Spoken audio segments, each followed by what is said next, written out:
नमस्कार, स्वागत है आप सभी का इस खास प्रोग्राम में। मैं हूं अजय मिश्र।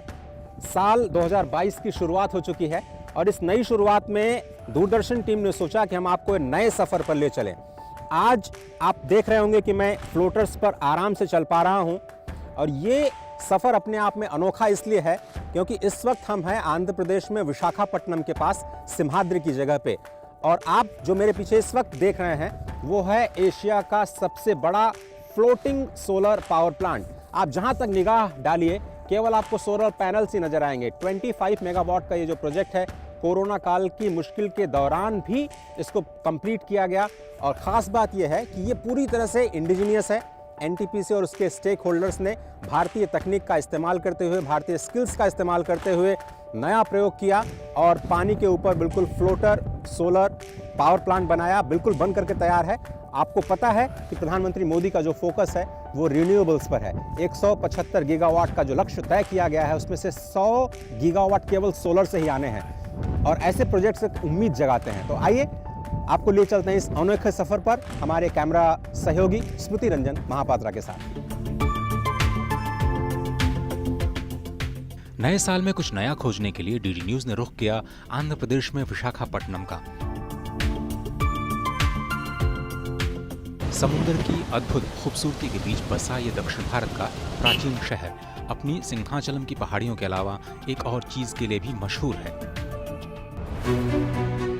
जब हमें पता चला कि समुद्र के किनारे एक बड़े जलाशय के ऊपर देश का सबसे बड़ा तैरता हुआ सौर ऊर्जा का प्लांट यहीं पर है, तो जाहिर तौर पर हमारी उत्सुकता और भी बढ़ती चली गई।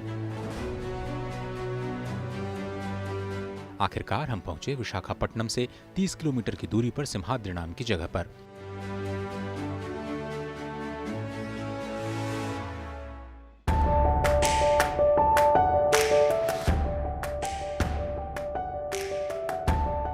समुद्र के किनारे बसे इस खूबसूरत जगह पर कई राज्यों को पावर सप्लाई करने वाला एनटीपीसी का थर्मल पावर प्लांट भी मौजूद है।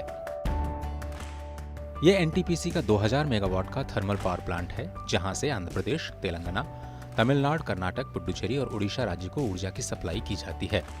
तो अब तो आपको समझ में आ गया होगा कि हम राष्ट्र के एक अहम धरोहर के सानिध्य में अपने सफर की ओर आगे बढ़ रहे थे। थर्मल पावर की दुनिया में एनटीपीसी के योगदान को देश पहले से ही जानता है, लेकिन सरकार का नया फोकस रिन्यूएबल एनर्जी पर स्पष्ट है। साल 2014 से 2021 के बीच देश में नवीकरणीय ऊर्जा क्षमता 250% बढ़ी। पूरी दुनिया में नवीकरणीय ऊर्जा क्षमता में भारत का चौथा स्थान है और सोलर में 5वां। साल 2016 से 21 के बीच नवीकरणीय ऊर्जा की क्षमता में हर साल 17% से ज्यादा की ग्रोथ देखी गई। भारत में दुनिया का सबसे बड़ा नवीकरणीय ऊर्जा प्रोग्राम चल रहा है। 2022 तक 100 गीगावाट सोलर क्षमता का लक्ष्य रखा गया है। 2030 तक भारत में कुल ऊर्जा जरूरत का 50% क्लीन एंड ग्रीन एनर्जी के स्रोतों से आना तय किया गया है। सभी तक ऊर्जा की पहुंच और ऊर्जा सुरक्षा प्रदान करने के लिए साल 2015 में भारत और फ्रांस ने मिलकर इंटरनेशनल सोलर अलायंस की शुरुआत की थी।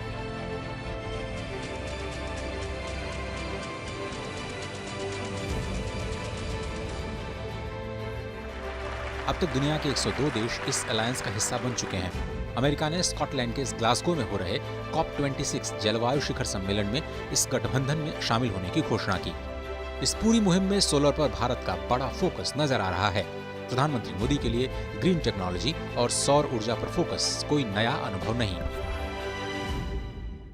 हमने दिखाया है कि रिन्यूएबल एनर्जी के मामले में डेवलपिंग वर्ल्ड का कोई देश भी लीड ले सकता है। आज भारत का दिया वन सन, वन वर्ल्ड, वन ग्रिड, ये मंत्र दुनिया को भी अपील कर रहा है।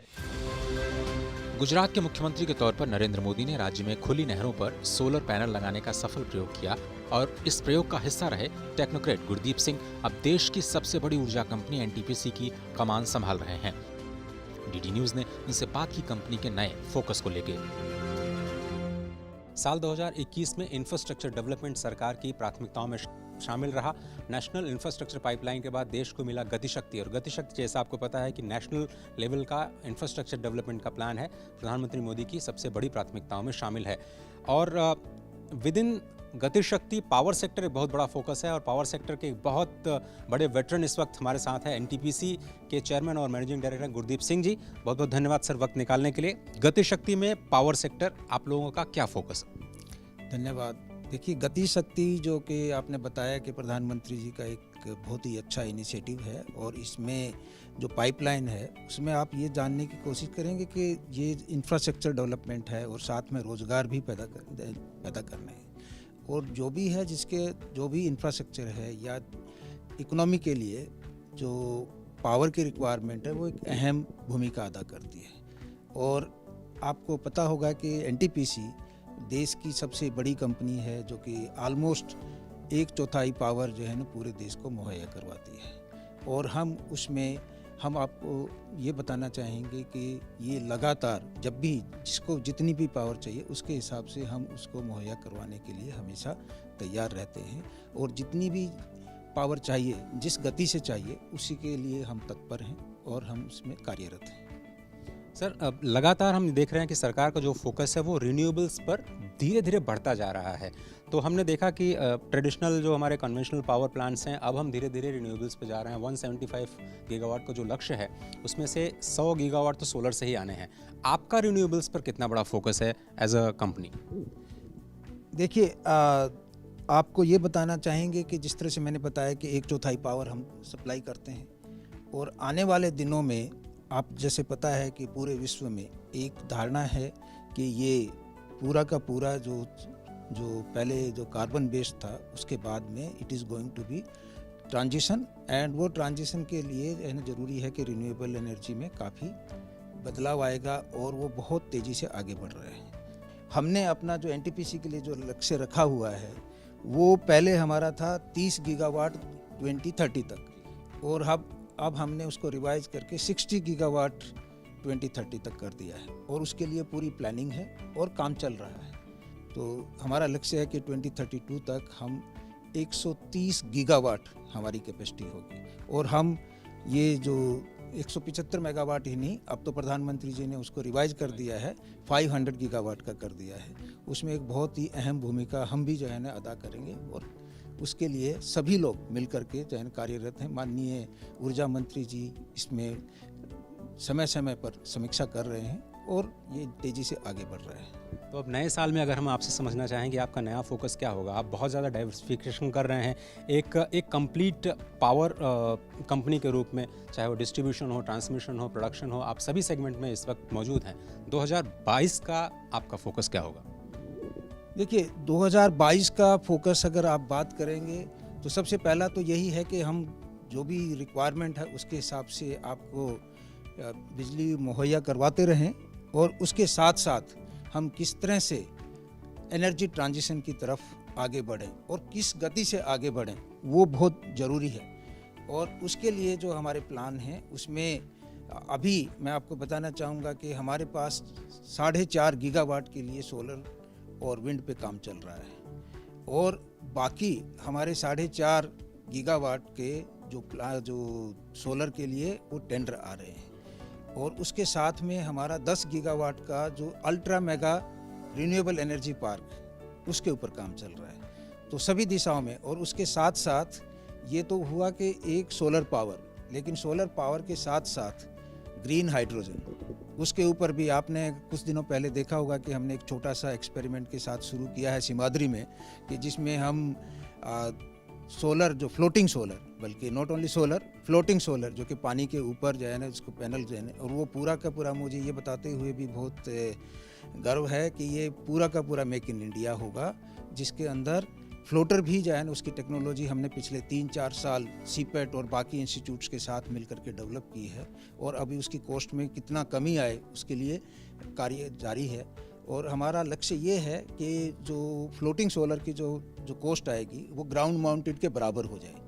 और एक और फ़ायदा है इसका कि अगर ये फ्लोटिंग सोलर होता है तो उसके अंदर उसकी जनरेशन थोड़ी सी ज़्यादा होती है क्योंकि उसका टेम्परेचर कंट्रोल रहता है।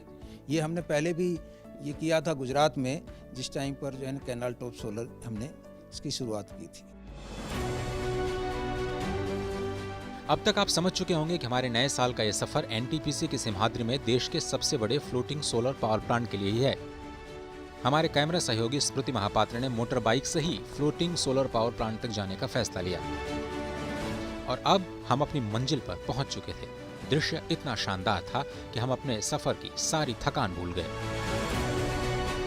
ये देश का सबसे बड़ा फ्लोटिंग सोलर पावर प्लांट है। 25 मेगावाट की क्षमता का ये प्लांट पूरी तरह से मेक इन इंडिया है। कोरोना की चुनौती के बीच प्लांट को पूरा करने में सफलता मिली। 150 एकड़ में फैले जलाशय पर 75 एकड़ एरिया में ये प्लांट लगाया गया। एनटीपीसी अब 1000 एकड़ एरिया पर एशिया का सबसे बड़ा प्लांट लगाने जा रहा है। हमारे पास बहुत बड़ा एक वाटर बॉडी है, तो उस वाटर बॉडी पे हमने सोचा कि इस पे हम लोग अपना एक फ्लोटिंग सोलर लगाते हैं। और जब हमने इसका और फर्दर इसमें अध्ययन किया तो ये पाया कि लगभग 25 मेगावाट का हम इस पे ईजिली लगा सकते हैं। तो हम लोगों ने इसका पूरा इंजीनियरिंग और डिज़ाइन वगैरह किया। उसके बाद हम लोगों ने यहाँ पर अभी ये 25 मेगावाट का फ्लोटिंग सोलर कमीशन किया है, जो कि जब हम लोग ये कमर्शियल डिक्लेयर किया उस समय ये इंडिया का लार्जेस्ट सोलर प्रोजेक्ट है। और इसमें हमने नई टेक्निक भी यूज़ करी है, क्योंकि इसमें हमारा जो रिजर्वर का लाइनिंग है उसको हम डिस्टर्ब नहीं करना चाहते थे। तो इसलिए हमने इसको जो सपोर्ट दिया है पूरे फ्लोटिंग सोलर को, वो हमने सभी साइड से दिया है। तो पूरे इसके सराउंडिंग जो बंड एरिया रिजर्वायर का, उस पर हमने 234 नंबर ऑफ पाइल्स इरेक्ट करी और उस पर थ्रू रोप्स इसको हमने सपोर्ट किया है। सो ये one of its kind technology है। और ये 25 मेगावाट का फ्लोटिंग सोलर हमको अगस्त में जब कमीशन हुआ उसके बाद से लगातार हमको अच्छा पावर जनरेशन इससे मिल रहा है, एज पर रिक्वायरमेंट मिल रहा है। इस अनोखी कहानी को विस्तार से समझने के लिए आपको लिए चलते हैं इस प्लांट के भीतर और एनटीपीसी के डीजीएम रवि वर्मा हमें समझाएंगे इस पूरी कहानी को। कैसे आप लोगों ने सोचा कि ये complete make in India project बना करके दिखाना है? यस सर, धन्यवाद अजय जी।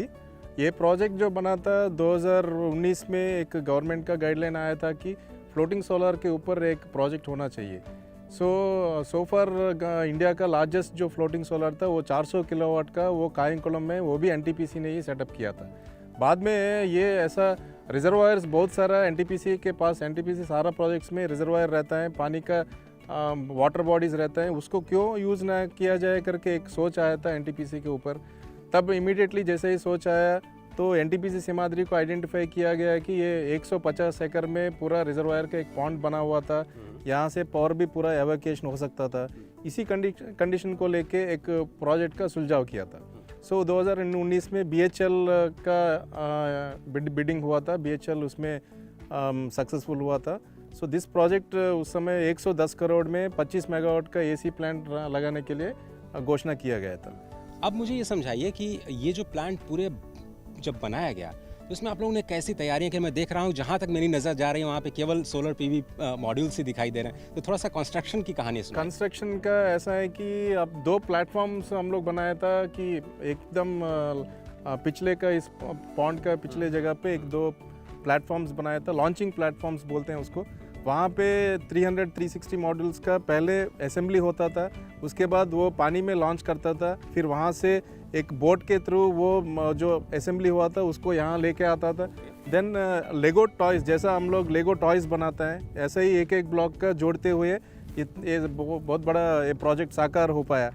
ये 1,10,000 का इस मॉड्यूल पूरा बनाया गया था वो वहाँ लॉन्चिंग प्लेटफॉर्म से लेके, जैसे ही वहाँ बीच बीच में बना रहा था एंड लेके आके यहाँ पे जोड़ रहा था। इस कहानी पूरा 6 महीने तक continuously this is a process and that is a बहुत बड़ा हिरकुलियन टास्क रहा है हमारे लिए। अब रवि जी, हम अपने दर्शकों को बताना चाहते हैं कि ये पूरा का पूरा इंडिजिनियस प्रोजेक्ट है, ये मेक इन इंडिया प्रोजेक्ट है। हमें बताइए कौन कौन से स्टेक होल्डर्स इनमें इन्वॉल्व रहे और उन्होंने क्या क्या काम किया? उसमें पूरा ये बीएचएल का ईपीसी प्रोजेक्ट था।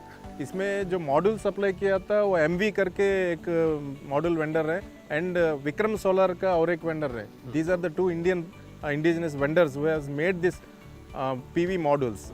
जो फ्लोटर्स बनाया गया था ये Purushottam Profiles and Quant Solar करके 2 एजेंसीज हैं, they are also Indian companies only. वो ये मोल्ड्स वगैरह डिज़ाइन करने के बाद यहाँ पास में ही एक प्लांट सेटअप किया था। ये HDP का फ्लोट्स जो है वहीं से बन के आया था। तो अब ऐसा लग रहा है कि एनटीपीसी पावर सेगमेंट के हर उस सेगमेंट में मौजूद है जहां पर उसे होना चाहिए। डिस्ट्रीब्यूशन में भी है, सोलार में भी है, विंड में भी है, इसमें थर्मल में तो बहुत पहले से नाम आप लोग कर ही रहे हैं। रिन्यूएबल कितना बड़ा फोकस है आगे जाते हुए आप लोगों का? पूरा अभी एंटायर फोकस अभी रिन्यूएबल्स के ऊपर ही है सर। 2032 तक हमारा 30 गीगावाट का पूरा टारगेट रखा हुआ है गवर्नमेंट ऑफ इंडिया ने। उसको पाने के लिए हर जगह का कोई भी चीज़ हम लोग छोड़ना नहीं चाहते हैं। जो भी मौका मिलेगा, हाइड्रोजन या विंड हो, जो सोलर हो, फ्लोटिंग सोलर का अभी इतनी इंडस्ट्री, ग्रोइंग इंडस्ट्री है, उसको पहला कदम हम लोग उठाना चाहते हैं। सो उसी कदम के आप जो देख रहे हैं दुनिया का इंडिया का लार्जेस्ट फ्लोटिंग सोलर इंस्टॉलेशन बना हमारा 25 मेगावाट का, वो कंटिन्यूसली पावर जनरेट कर रहे हैं। कोविड का समय में भी, कोविड का 2 साल का जो हमारे लिए दिक्कत हुआ था, उसमें भी लोगों ने काम करके ये पूरा प्रोजेक्ट को साकार कर पाया। ये हमारे लिए भी बहुत गर्व की बात है। जी रवि, आपके दाहिने साइड में हम देख पा रहे हैं कि कुछ लोग यहाँ पे मरम्मत का कार्य कर रहे हैं, इसको साफ करने का काम कर रहे हैं। कितने लोग इन्वॉल्व हैं और कब कितनी लाइफ है इस पूरे प्रोजेक्ट की? प्रोजेक्ट का पूरा लाइफ होगा 25 साल है। अभी जो आप देख रहे हैं ये वॉशिंग कर रहे हैं मॉड्यूल का। PV मॉड्यूल्स का एक रहता है कि कोई भी डस्ट रहेगा तो उसमें जो आउटपुट आएगा वो कम हो जाएगा। इसलिए हम लोग हर रोज़ एक साइकिल रहता है कि ये सारा मॉड्यूल्स का क्लीन में रहे, सो दैट हमारा सोलर का एनर्जी बहुत ज़्यादा हो। सो इसके कारण आप देख रहे हैं कि वहाँ पे लोग वॉशिंग कर रहे हैं, उसके बाद क्लीनिंग कर रहे हैं, हर एक मॉड्यूल में काम कर रहे हैं। ये कंटिन्यूस बेसिस में चलता रहेगा। ये प्रोजेक्ट 25 साल के लिए बनाया गया है। अब एनटीपीसी ने ये प्रोजेक्ट तो बना दिया, अपने आप में मॉडल कह रहे हैं। इस वक्त जो इंस्टॉल्ड एशिया का सबसे बड़ा फ्लोटिंग से सोलर पावर प्लांट है। अब आगे की क्या तैयारी है? नेक्स्ट फेज में आप लोग क्या करने के लिए सोच रहे हैं? यहाँ पे सिमाद्री के लिए 25 मेगावाट तो हो गया, और एक हमारा प्रोजेक्ट है एनटीपीसी का, ये रामगुंडम में 100 मेगावाट के लिए अभी बन रहे हैं, तैयार हो रहे हैं। अगर एक बार वो बन जाएगा तो एनटीपीसी का और इंडिया का, इवन एशिया का लार्जेस्ट फ्लोटिंग सोलर प्रोजेक्ट बनेगा, वो एनटीपीसी रामगुंडम का बनेगा। वो वहाँ पे 1000 एकड़ का जो रिजर्वायर है उसके ऊपर बन रहे हैं।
सोलार के बाद अब माइक्रो ग्रिड के जरिए दूर दराज के इलाकों में बिजली पहुंचाने के लिए हाइड्रोजन सेल तकनीक पर भी फोकस किया जा रहा है और एनटीपीसी ने पायलट प्रोजेक्ट की शुरुआत भी कर दी है।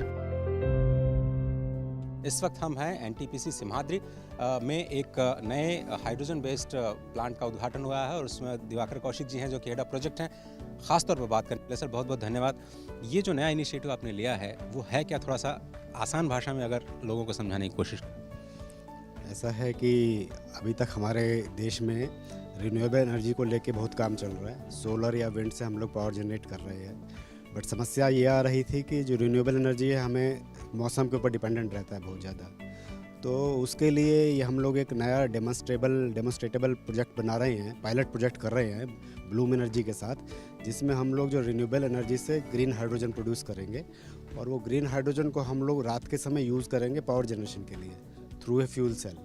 फ्यूल सेल एक टेक्नोलॉजी है जिसमें हम लोग हाइड्रोजन और ऑक्सीजन मिला के पानी उसका आउटपुट एक एफ्लुएंट निकलता है और उसमें पावर हम जनरेट करते हैं। तो हमारा एक 50 किलोवाट का हम एक स्मॉल स्केल का पायलट प्रोजेक्ट कर रहे हैं। अगर यहाँ पर ये हमारे गेस्ट हाउस के लिए अप्रूव हो जाएगा तो वही प्रोजेक्ट, यही सेम प्रोजेक्ट हम लोग रिमोट लोकेशंस पे कर सकते हैं जहाँ पे हमारा जो नेशनल ग्रिड है बिकॉज ऑफ रिमोट लोकेशन नहीं पहुँच पा रहा है, वहाँ पर हम ये stand alone type micro grid develop कर सकते हैं वहाँ पर डायरेक्ट आपका रिन्यूएबल एनर्जी से हम लोग दिन में पावर मिलेगा और रात को हम ये ग्रीन हाइड्रोजन में जो एनर्जी स्टोर करेंगे उसके थ्रू हम लोग पावर सप्लाई करेंगे। सो 24 घंटे तक उस रिमोट लोकेशन में बिजली हम सप्लाई कर पाएंगे। तो ये जो माइक्रो ग्रिड है वो कितनी क्षमता तक लोगों को ऊर्जा की आवश्यकता पूर्ति कर सकता है वो समझाएं, क्योंकि आपने रिमोट प्लेसेस की बात की, आपने बहुत जगह काम भी आप कर रहे हैं जहाँ पर लोग पहुँच नहीं पा रहे हैं, तो आम लोगों से कनेक्ट करके अगर इसको समझा पाएँ कितना फ़ायदा हो।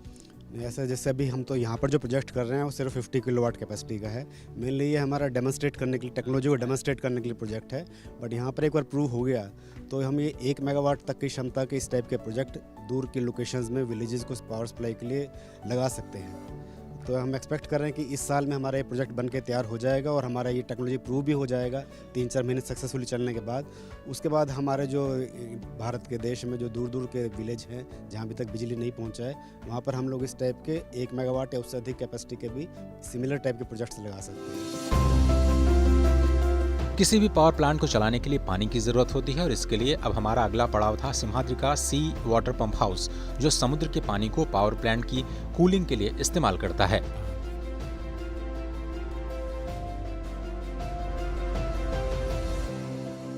मेरे पीछे जो आप दृश्य देख रहे हैं वो सामान्य दृश्य नहीं है, ये एक अद्भुत संगम है, अद्भुत संयोग है।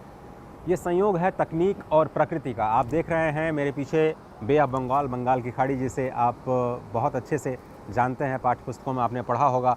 और इस वक्त ढलते सूरज की खूबसूरत रोशनी में जो इस वक्त मैं देख पा रहा हूँ, आपको दिखाने की भी कोशिश कर रहा हूँ, वो है यहाँ का जो NTPC सिम्हाद्री है, वहाँ का सी वाटर हाउस पंप। ऐसा कहा जाता है कि जो ये पूरा प्रोजेक्ट है अपने तरह का देश का पहला प्रोजेक्ट है जहाँ पर NTPC समुद्र के पानी का इस्तेमाल करता है अपने पावर प्रोजेक्ट के लिए। जैसा कि आपको पता है कि बहुत बड़ी मात्रा में हीट जनरेट होता है जब भी आप पावर प्लांट लगाते हैं, और उसको कूल करने के लिए, उसको ठंडा करने के लिए पानी की ज़रूरत होती है। तो इस कंपनी ने एक बहुत ही इको फ्रेंडली एक सोल्यूशन तैयार किया और यहीं से जो समुद्र का पानी है वो पावर प्लांट में इस्तेमाल करने के लिए लिया जाता है। आपको बताएं कि ये जो वाटर पंप हाउस आप देख रहे हैं, वहाँ से ये पूरी जेट्टी जो बनाई गई है करीब 800 मीटर लंबी है और इंडिया की कुछ सबसे लंबी जेटीज़ में से एक है। हर घंटे 90 लाख लीटर पानी यहाँ से एक्सट्रैक्ट किया जाता है और 24 घंटे ये पूरा प्लांट जो है वो चलता है। 3 इस तरह के पंप हाउसेज हैं, एक अभी फ़िलहाल काम कर रहा है, दूसरा जब पावर प्लांट अपनी फुल कैपेसिटी यानी 2000 मेगावाट की कैपेसिटी पे काम करना शुरू करता है तो दूसरा जो प्लांट है उसको भी इस्तेमाल कर सकते हैं। जो तीसरा पंप हाउस है वो स्टैंड बाई के लिए रखा गया है कि अगर एक पंप ख़राब होता है तो आप दूसरे पंप का इस्तेमाल कर सकते हैं। तो आप समझें कि कैसे प्रकृति का इस्तेमाल करते हुए जो ऊर्जा उत्पादन है उसमें इसका इस्तेमाल, और उसके बाद फिर से वो जो पानी है ठंडा करके वापस समुद्र में छोड़ दिया जाता है। तो एक तरह से जो कार्बन उत्सर्जन होता है उस पर भी लगाम लगती है।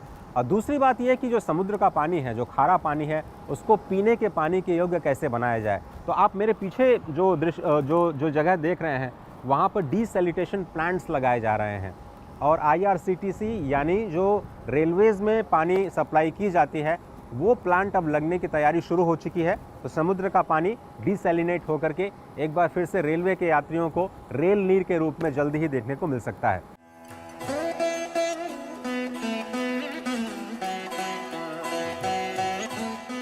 विशाखापट्टनम की यात्रा तब तक पूरी नहीं हो सकती जब तक आप दुनिया के सबसे अनोखे सिंहाचलम मंदिर के दर्शन का लाभ नहीं ले लेते। 5000 एकड़ की खूबसूरत पहाड़ियों पर बसा विशाखापट्टनम का सिंहाचलम मंदिर वैष्णव परंपरा में तिरुपति के बाद दूसरा सबसे महत्व का मंदिर है।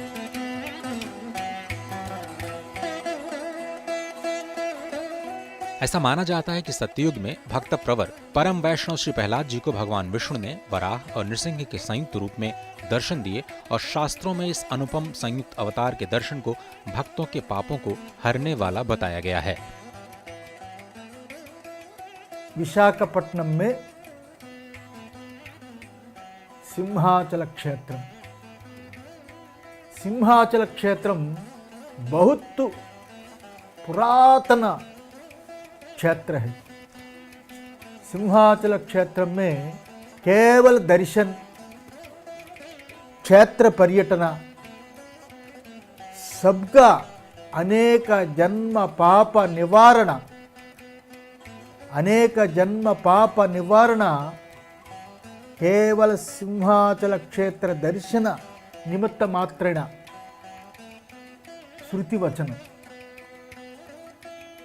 सिंहाचल क्षेत्रम पूरा नृसिंह वाराह नरसिंह स्वामी, वाराह नरसिंह स्वामी 2 रूप है। वराह रूप, नारसिंह रूप, అంటే सिंह वाराह 2 रूप में एक ही भगवान 2 रूप में मिलता है। मंदिर में भगवान श्रीमन नारायण और भूदेवी श्रीदेवी का कल्याण उत्सव बहुत ही धूमधाम से मनाया जाता है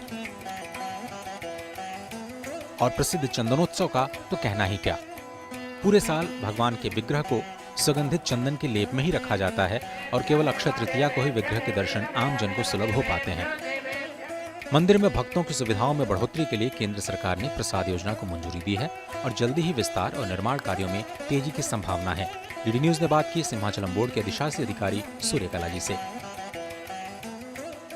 कितना इन्वेस्टमेंट प्लान आप लोग कर रहे हैं इंफ्रास्ट्रक्चर डेवलपमेंट पे आगे फ्यूचर में? ये प्रसाद स्कीम में हमको एक्चुअली 69 करोड़ का फंड आ रहा है गवर्नमेंट ऑफ इंडिया की तरफ से। वो अब हमारा tourism state government department tourism वो टेकअप करके वहाँ यहाँ के वो जो इम्प्लीमेंटेशन प्लान है वो करेंगे। पूरा फंड तो सेंट्रल गवर्नमेंट से ही आ रहा है। तो अभी आपने बताया कि 35,000 लोग वीकेंड्स में आ रहे हैं जिनके लिए व्यवस्था है। आपका टारगेट क्या है? 2 लाख, 4 लाख, 5 लाख लोग अगर आ जाएं तो क्या आप मैनेज कर पाएंगे? हम actually we have been doing lot of things for accommodating more pilgrims because previously the prasadam shortage was there. Now we are selling around 50,000 ladus every weekend, even on Saturdays itself. On Saturdays itself, we are selling around 60 to 70,000 ladus. Previously, it was only 6,000. So we are able to cope up with the pilgrims also, and we are seeing that no scarcity of prasadam is there, and the queue lines, they flow on. They will not stop. And we have taken all measures up to 35,000 and 50,000. Generally, this much crowd is expected only on an auspicious day like Chandana Yatra, where the Nijarupa Darshana of Swami is shown. But now we are expecting and we are confident we can cope up to 1 lakh people even on Saturdays also. पूरे साल भर भगवान विष्णु की जो वाराह नृसिंह प्रतिमा है उसको चंदन से ढका जाता है। केवल अक्षय तृतीया के दिन उनके दर्शन हो पाते हैं। तो अगर आप सामान्य तौर पर दर्शन करने के लिए जाएंगे तो आपको ऐसा लगेगा जैसे आप शिवलिंग का दर्शन कर रहे हैं। तो भगवान शिव, भगवान विष्णु, हालांकि उनमें कोई अंतर नहीं है, लेकिन ये अद्भुत संयोग है, अद्भुत संगम है। मंदिर का करीब ही बसा विशाखा श्री शारदा पीठम भगवान आदिशंकर की परंपरा को आगे बढ़ाने का कार्य अद्भुत रीति से कर रहा है, जहां पर मां शारदा स्वरूप राजश्यामला देवी विराजमान हैं और उनमें तेलंगाना और आंध्र प्रदेश दोनों ही राज्यों की विशेष आस्था है। विशाखा श्री शारदा पीठ प्रधान देवता श्री शारदा स्वरूप राजश्यामला। राजश्यामला बहुत पावरफुल महिमान्विता देवी स्वरूप है। इधर में प्रतिनित्य श्री विद्या उपासना, श्री चक्रार्चना, देवी पारायण, यजुर्वेद ऋग्वेद अनुसंधान, मंत्र पारायण सबका इधर में नित्य वैदिक कार्यक्रम अधिक जाता है। भारत की प्राचीन गुरुकुलम व्यवस्था को दक्षिण भारत में अब भी संभाल कर रखा गया है और गुरु शिष्य परंपरा यहाँ के आध्यात्मिक जीवन शैली का अटूट अंग है।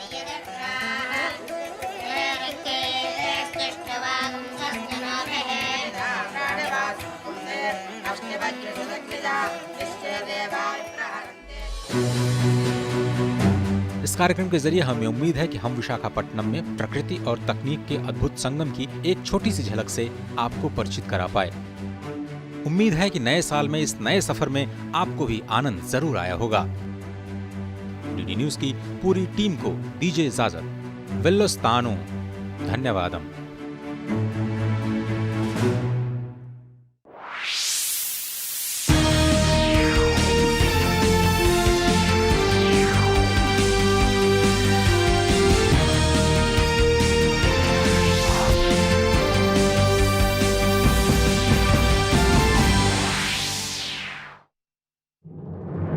मन की बात है, जन जन की